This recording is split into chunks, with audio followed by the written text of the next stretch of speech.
sou Viviane Soares, professora de História.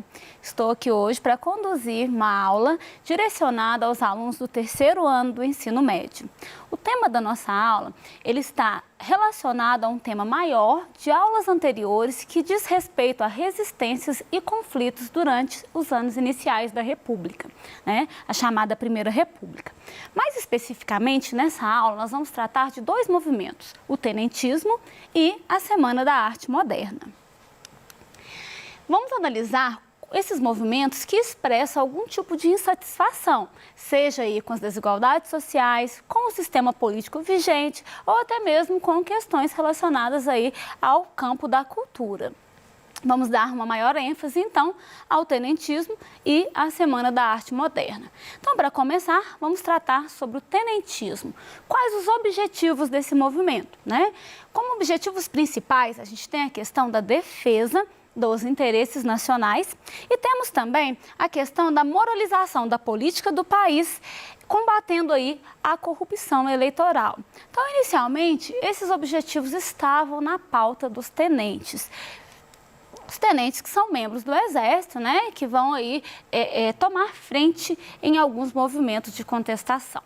Um desses movimentos é chamado Os 18 do Forte, ou Revolta dos 18 do Forte de Copacabana. Quais as situações que estão em volta desse movimento, né? A gente tem a história das cartas falsas. Que é isso, gente? Algumas cartas foram divulgadas e essas cartas foram atribuídas ao presidente Arthur Bernardes. Então, essas cartas, elas diziam aí de críticas a respeito do Exército. Se elas eram verdadeiras, né, depois foi confirmar que não podia atribuir tão, assim, seguramente ao Arthur Bernardes. Mas o fato é que elas foram disseminadas e gerou no Exército um descontentamento, porque eles passam a questionar o presidente. Uma outra oportunidade em que o presidente precisou do Exército para uma questão política em Pernambuco, eles se recusaram, tendo em vista a situação que já foi tratada aí das cartas falsas. Então, essa recusa colocou em dois pontos aí de tensão, né, o governo federal e o Exército brasileiro. E isso fez com que o Exército, descontente com a forma como eles eram, né, vistos pelo governo e sentindo até mesmo a questão da exclusão, eles organizam um movimento e pegam em armas contra o governo federal. Inicialmente, 300 homens resolveram aí enfrentar, né, aquele governo do qual eles faziam oposição. No final das contas, desses 300 homens, a gente vai ter uma diminuição para apenas 17. Essa revolta toda, gente, ela diz muito, né, da não concordar com o tratamento recebido, como a gente comentou anteriormente. Então, assim, o movimento ele perde as forças à medida em que a repressão por parte do governo cresce. Então, de 300 a gente chega a 17. Você deve estar me perguntando aí, né, se eu falei que a revolta dos 18 do Forte de Copacabana, como é que eu estou explicando aqui que de 300 viraram 17? É que, na verdade, dos 300 militares, apenas 17 permaneceram na luta. Mas, no caminho que eles marcharam, né, no Rio de Janeiro aí, a gente vai ter a adesão de um civil. Por isso é que vai ter o nome da revolta do Forte de Copacabana. Aqui a gente tem a imagem, né, em que a gente vai ter aí essa marcha. Ela deixa claro, né, que o número era bem pouco expressivo e o resultado desse movimento também ele é evidente, né? Os tenentes que marcharam, eles foram mortos. A gente tem a sobrevivência de apenas 2 para contar essa história desse movimento que era uma reação ao governo, à política das oligarquias e uma dita exclusão por parte do Exército. Esse movimento ele não acaba aí, né? 2 anos depois, o primeiro aconteceu em 1922, né? Então 2 anos depois a gente tem um novo movimento, que seria aí o segundo levante tenentista. No caso desse segundo movimento, ele gira em torno da preocupação por parte do Exército de serem expulsos da corporação. É que desde o primeiro movimento houve um processo, né, correndo aí, e uma das penalidades poderia ser a expulsão. Então, diante dessa possibilidade, organizou-se um outro movimento militar que começa em São Paulo, mas que se espalha por outras regiões, né? E aí, outros estados vão aderir também ao movimento, mas o resultado não é diferente do resultado do movimento anterior, que é uma forte repressão por parte do governo. Esse segundo movimento, ele tinha como objetivos a deposição do presidente, né, Arthur Bernardes, tinha a questão do voto secreto também, defendia o voto secreto, a questão da obrigatoriedade do ensino primário e também melhorias no ensino público e na justiça. Então, a gente percebe que as questões, né, os objetivos desse movimento, eles vão se ampliando, né, ao longo do período em que ele vai crescendo. Uma vez reprimido, o segundo, né, levante tenentista, ele não acaba. Em São Paulo, forma-se uma coluna que vai marchar aí em busca aí dos seus ideais. Uma coluna também é formada no Rio Grande do Sul. E aí, gente, a união da coluna gaúcha com a coluna paulista traz para a gente, né, como resultado, a formação da coluna Prestes. A coluna Prestes, ela tem esse nome, né, por causa de um dos seus principais líderes, que é o Luiz Carlos Prestes, que passou para a história, né, com o título de Cavaleiro da Esperança. Bom, essa coluna, ela tinha aquela defesa, né, daqueles interesses que a gente já comentou, né, a questão do voto secreto, a questão, né, da crítica à política brasileira, a questão da educação também. E aí, gente, eles resolveram, então, marchar pelo Brasil. Eles chegaram a marchar cerca de 25 mil quilômetros. E essa marcha, ela acabou alcançando 12 estados brasileiros. Lembrando que 12 estados brasileiros num período em que a gente tinha um total de 20 estados. A coluna Prestes, ela adotou a estratégia do movimento. Então, eles não estavam enfrentando o governo, né? Eles se movimentavam tentando aí, né, fugir das perseguições do governo. Ela acabou, né, sendo enfraquecida ao longo dos anos, porque ela durou muito tempo, mais de 2 anos.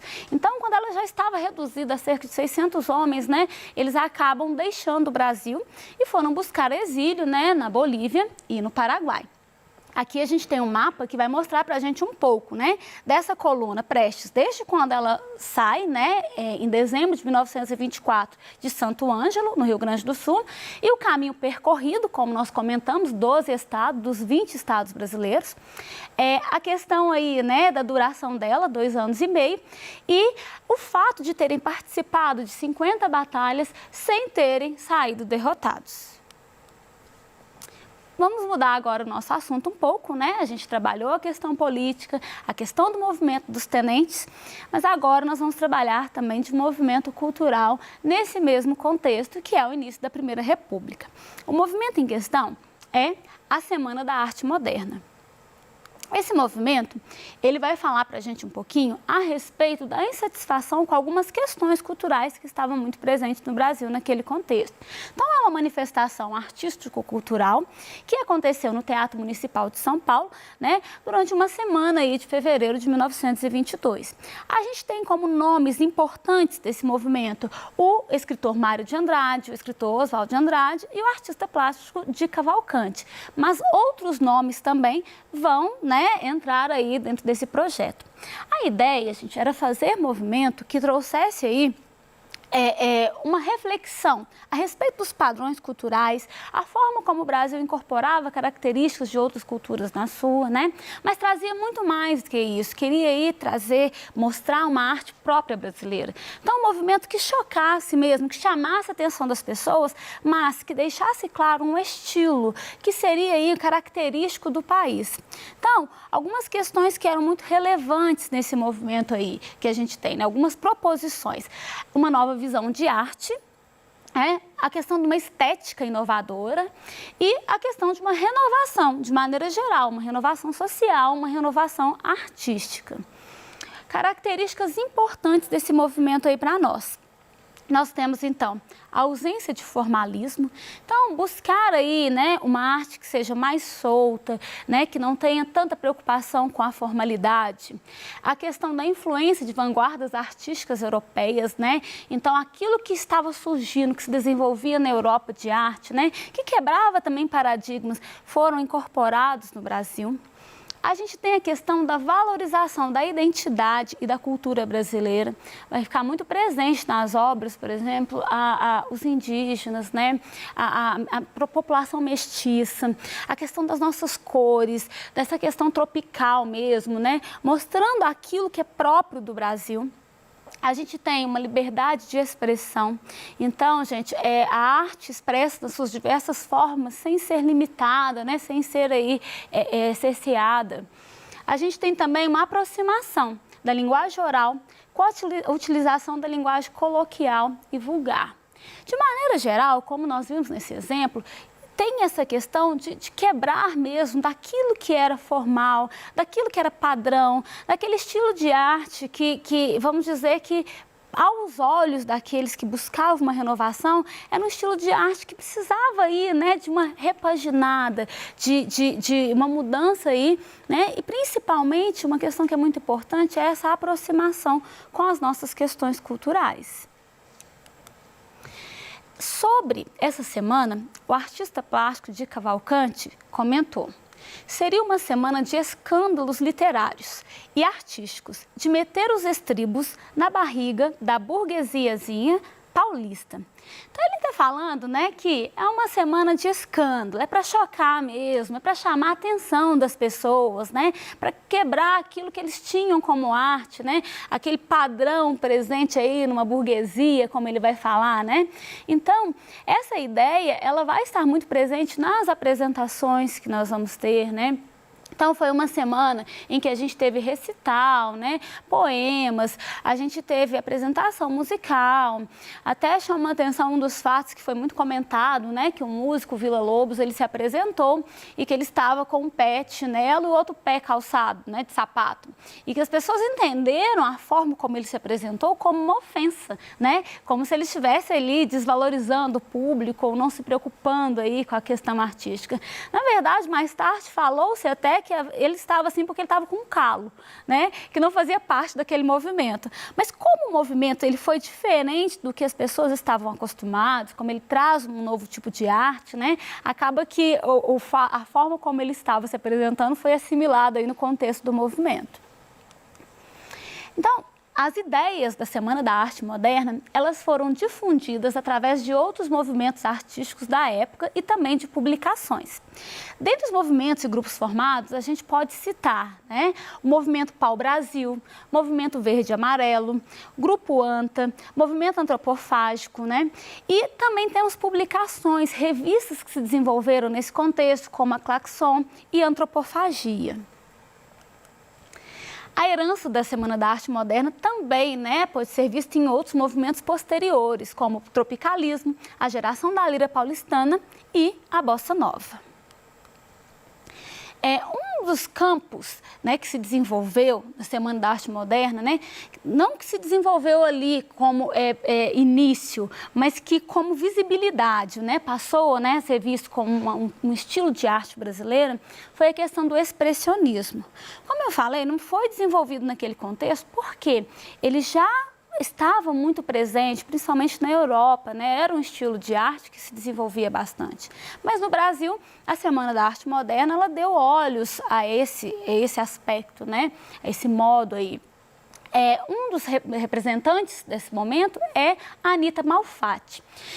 A gente poderia tratar de vários assuntos aqui relacionados à Semana da Arte Moderna. Eu vou pegar a questão da pintura, né? A questão aí da Anita Malfatti, mas deixando claro que tem outros campos que poderiam ser explorados também.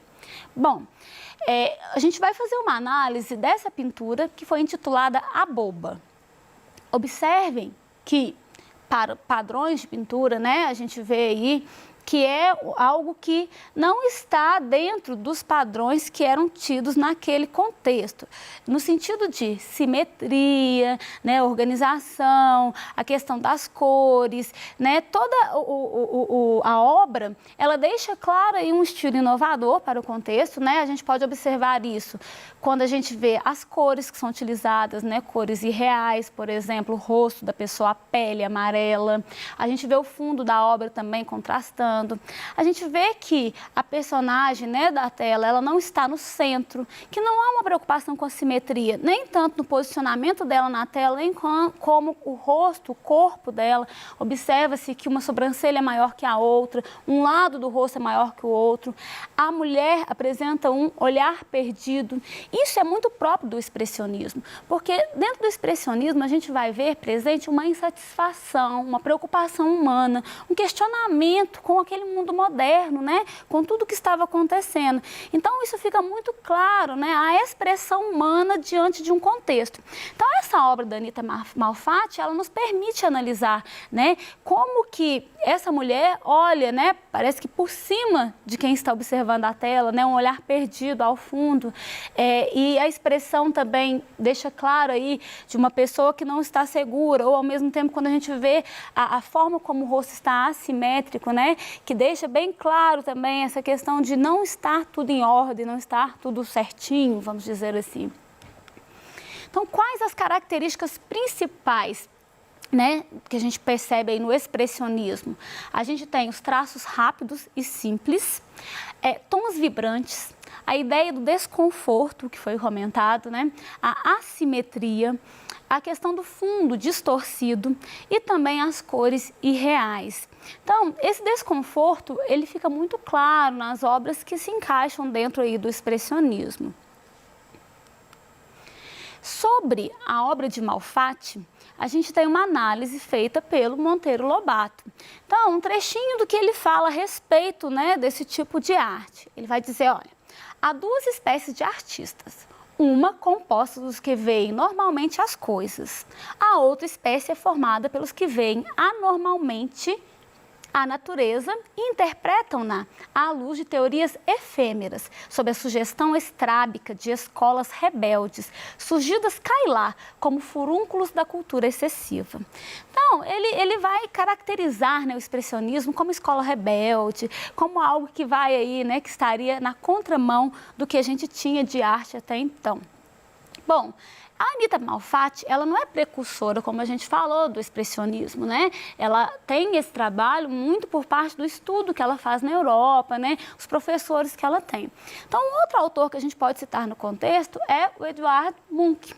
Uma das obras dele que ficou muito conhecida foi a obra O Grito, que deixa bem clara aquela questão do desconforto que nós comentamos, né? Não se sabe se é um homem ou se é uma mulher, mas a gente vê uma figura de desespero, de desconforto, de susto muito presente nessa obra. O pintor, a gente até traz um trecho dele, né? Ele diz, eu não pinto o que vejo, mas o que vi. Ele fala um pouco aí a respeito, né, desse contato, né? Essa questão também da insegurança da sociedade. O Edvard Munch, ele teve sua obra muito conhecida, mas ele passou por um momento de marginalização.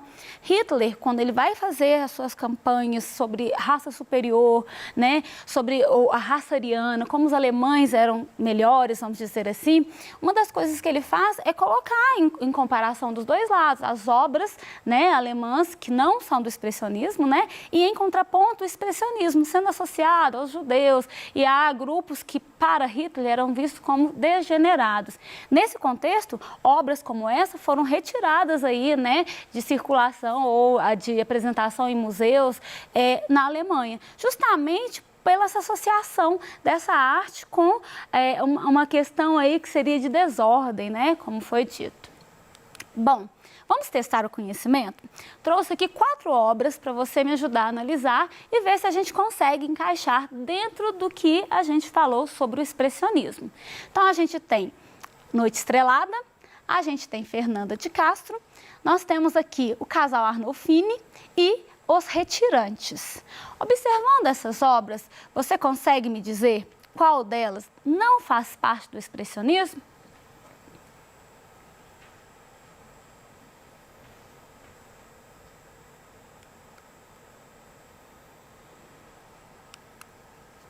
Espero que tenham acertado, né? É a obra do Jan van Eyck, que é Casal Arnolfini, que é uma obra que traz, né, algumas características, né, um estilo de pintura chamado naturalismo, em que a gente pode observar detalhes bem meticulosos, né, como os pormenores estão presentes na obra, como há uma simetria, a questão da perspectiva também está muito presente nessa obra aí, diferentemente do que a gente viu, né, ao longo dessa aula, com relação ao expressionismo.